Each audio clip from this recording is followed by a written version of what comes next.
We asked the question on Twitter, or X, at Ramon Kayla Will. What position should the Titans spend the most money on in free agency? You can chime in there, or you can answer on the phone lines as well at 615-737-1045. Looking at cut candidates around the NFL, there is going to be a lot of shopping to do and a lot of money available to this team. Brad Hopkins, you told me that you have done a breakdown of where the Titans have spent their money. What stands out to you? So what position do you think that the Titans have spent the most money on in 2023? Collectively now. You got to think about that. Collectively. Yeah. Where do you think that they spent money? 2023, defensive line. Nope. Linebacker. What? They've spent. Does that include six teams have spent more than the Titans have at linebacker? That probably includes inside and outside, doesn't it? That's Okay. why. So outside that's why I said linebacker, collectively. I get I it. was thinking that is, inside and outside being different, but that's I fair. was gonna say. 24 Inside? teams have spent more than the Titans at defensive back. Yeah, that doesn't surprise me. 23 teams have spent more at defensive line. 26 teams have spent more at offensive line. 28 teams have spent more at running back. Sounds crazy. 28 teams have spent more at quarterback. Now, quarterback you can kind of see because Will Levis is a rookie. He's on a rookie deal. And there's only been one team that spent less than the Titans or spent more than the Titans at special teams.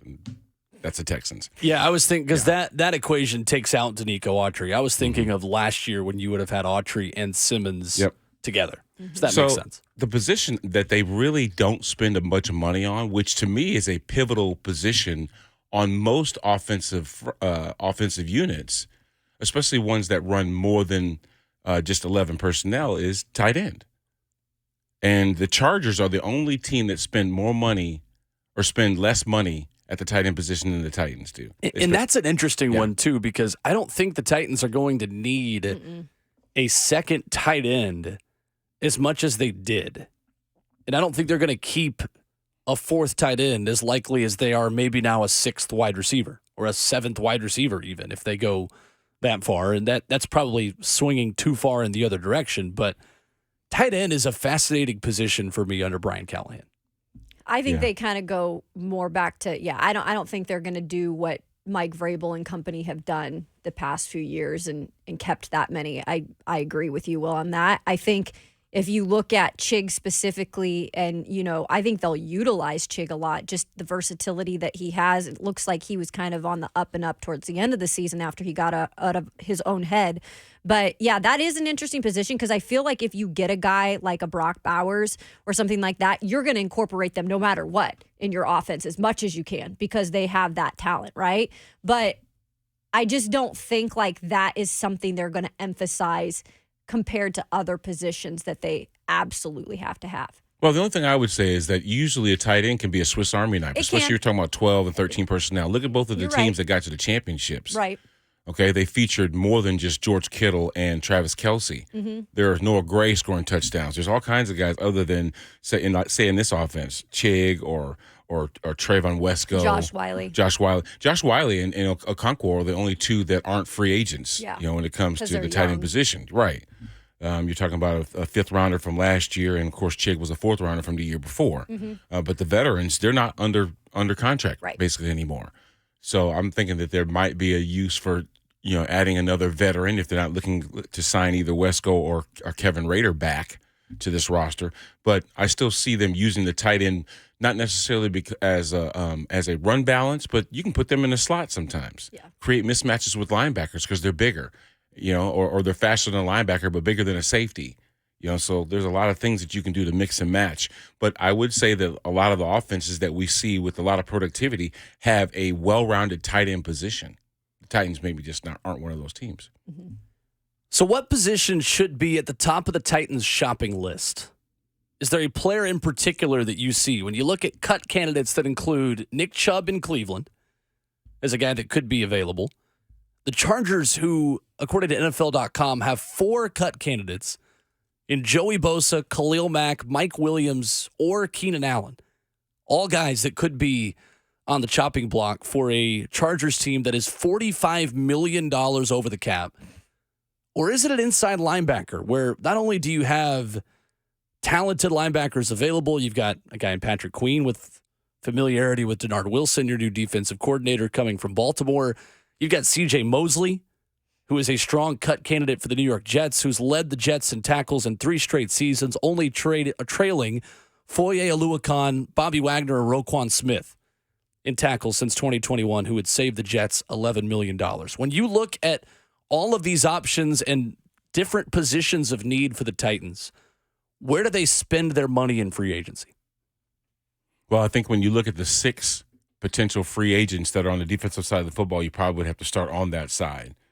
To me, I thought, well, if you're going to spend less at the tight end position, you might as well see if you can't get somebody in free agency in that perspective because, you're looking at somebody that's already developed somewhat. They've been in the league for a minute. It's not like a draft pick or anything like that. So, but if you're looking to apply pressure, which is obviously super important, especially when you're in a division that features such young quarterbacks like Trevor Lawrence, C.J. Stroud, Anthony Richardson, getting guys that can get in that backfield and be disruptive is a huge component. So I guess when you look at it from that standpoint, going edge rusher, to me, it just makes it like a Joey Bosa. If he was available, that'd be somebody. But Leonard Williams, Daniil Hunter, Carl Lawson, Randy Gregory, even some of these guys have gotten the payday elsewhere, but they've created some cachet for themselves. Marcus Davenport is another guy that I even thought coming out of a smaller school, really made a name for himself earlier in his New Orleans tenure, but he got cut he's available from Minnesota this year.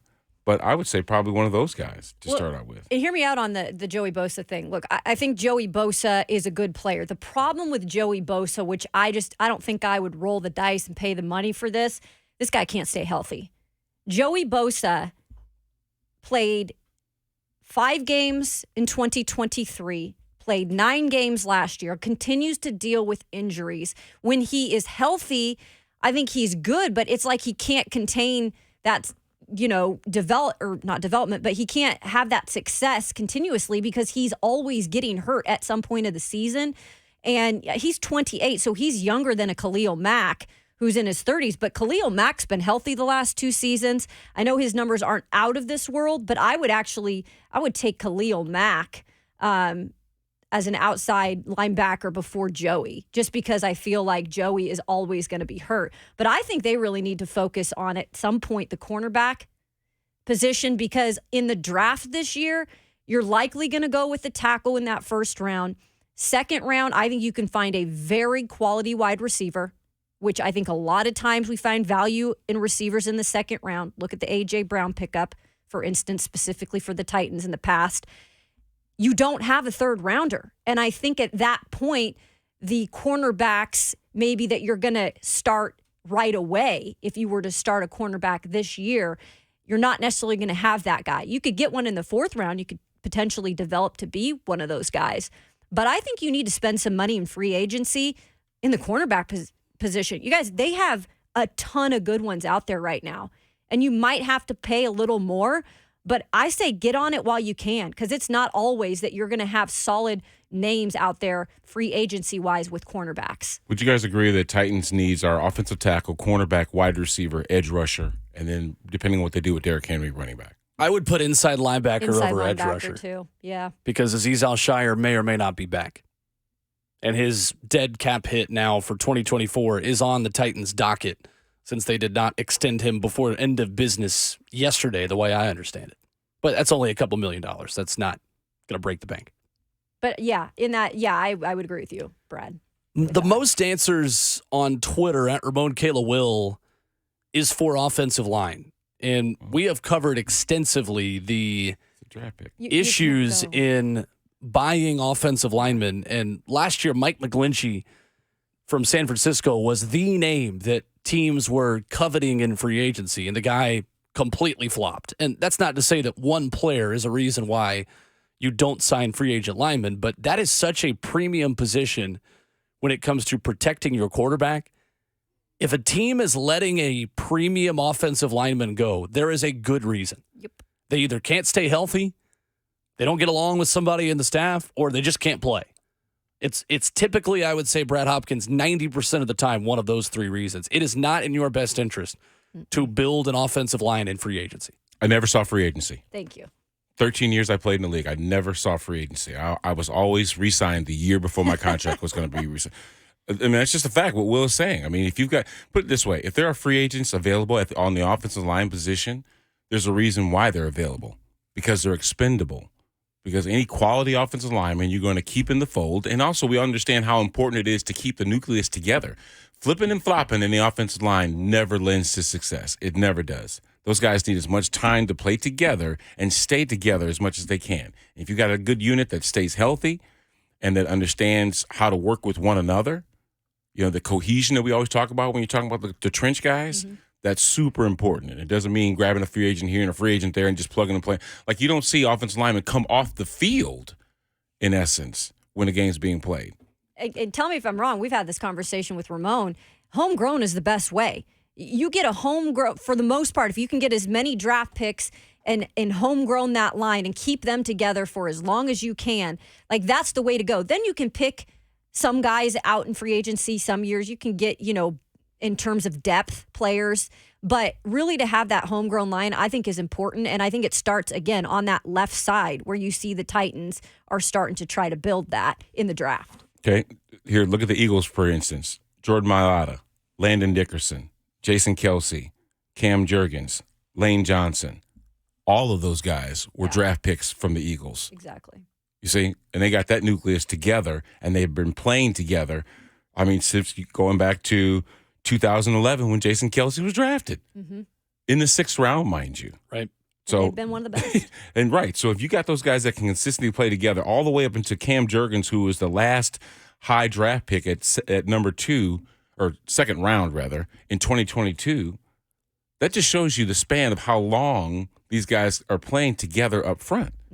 So, the proof's in the pudding. Fernando in the F&M Bank chat asks Jack Conklin where he fit into that equation. That was a guy at the time that couldn't stay healthy. He got hurt last year, too. Sure did. And granted, there have been some major injuries for him as well. There's been an ACL. There's been season-ending things that have happened. But that was the narrative at the time was, oh, good, we're going to get a tackle in here that can stay healthy. Yeah. And it was the wrong decision. Titans absolutely made the wrong decision when it came to Jack Conklin. But you don't ever know that until you see the guy, 100%. You draft a guy and he's healthy enough in college, and then all of a sudden things just start breaking down and happening to him at this level. That's not something you can foresee. Right. But Jack Conklin had the skill set to play both left and right tackle. Right. Yeah. He's a basketball player. TJ in the F&M Bank chat says, so every other position isn't expendable? Every other position that gets released or not re-signed isn't a red flag? In my opinion, and you guys can disagree with me on this, and Brad, I'm interested on your thoughts on this, but any position that doesn't include helping your quarterback is less important than the one that helps your quarterback. That is why wide receivers and offensive linemen are among the most premium positions. I would say are 2 and 3 in whatever order you want to put them in, behind the quarterback position when it comes to building a team. Offense in this NFL wins you Super Bowls and wins you championships. So, yeah, it's more likely that a defensive player or a player at a not premium position that is more easily replaced, a la running back, a la safety, is not going to raise as many red flags when that guy becomes a free agent, because that guy does not keep your quarterback and the health of your franchise upright. The football is the epicenter. The further away you get from the football, the less important. Just a good rule of thumb. The center has his hand on the ball before anybody else.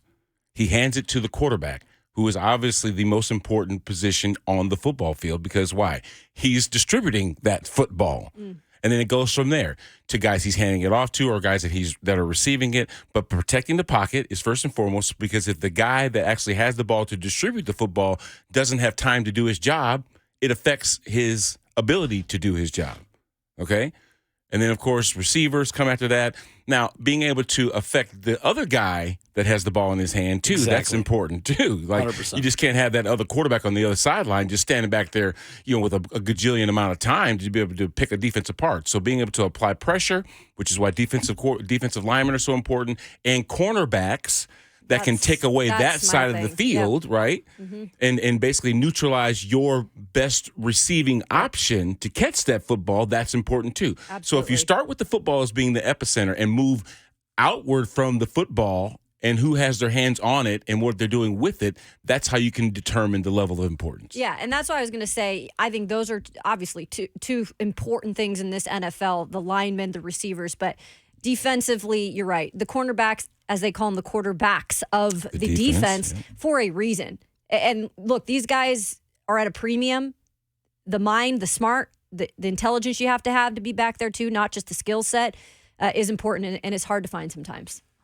For me, corner and inside linebacker are at the top of my shopping list if I'm the Titans, because defensively, I want a premium player who is going to make the other 10 guys better. And if you go spend on L'Jarius Sneed, who may or may not be a Kansas City Chief, if he wants to win another ring, that's the best place to go. But if he's had his fill of winning championships and wants to build somebody else up, that is the guy you insist on, because having a guy that can take away somebody's number one receiver is going to make Jeffrey Simmons better. It's going to make your pass rush better. Having somebody who can get you lined up at inside linebacker if C.J. Mosley becomes available makes your rush better, makes your defense better. I want a quarterback of this defense, whether that's in the secondary or in the linebacker room. And that's what I think the Titans have got to spend money on. As much as they are going to draft and build the foundation and core of their franchise on both sides of the ball this offseason, I need one veteran lineman who you don't break the bank for, who's, like Keith Bullock told us a few weeks ago, the guy that's going to teach your new college lineman how to be a pro. And the same could be said on the defensive side, but I think you're more willing to spend more money on that. I think it's a lockdown number one corner. And I'm tired of trying to hunt with bargain prices and develop. Just give me the most talented corner you can buy. Who is going to listen to you that you can give a lot of zeros on a check? That is what I am signing up for. So what you're trying to find is that underpaid defensive back that is playing at not only a starter level, but an all-star level that wants the payday. You got to sometimes give it to him. And I think that position is a position where you can actually make a play for a guy like that. Sure. If there's a cornerback that's available, it's not because he stinks all the time. It's because maybe he is undervalued in that defense and then sees that, hey, look, I can make a ton more money playing for this team than I can another one. Well, again, and this is a huge cornerback free agency situation. So you kind of I would think you got a pick here of people. So might as well do it. L'Jarius Sneed's 27, Kendall Fuller is 29. I mean, the question you asked then is a player at 29 willing to be a part of a rebuilding secondary and a rebuilding defense? Right. That's unfortunately a difficult question the Titans are going to have to ask a lot of these star players who I think are more likely to look elsewhere.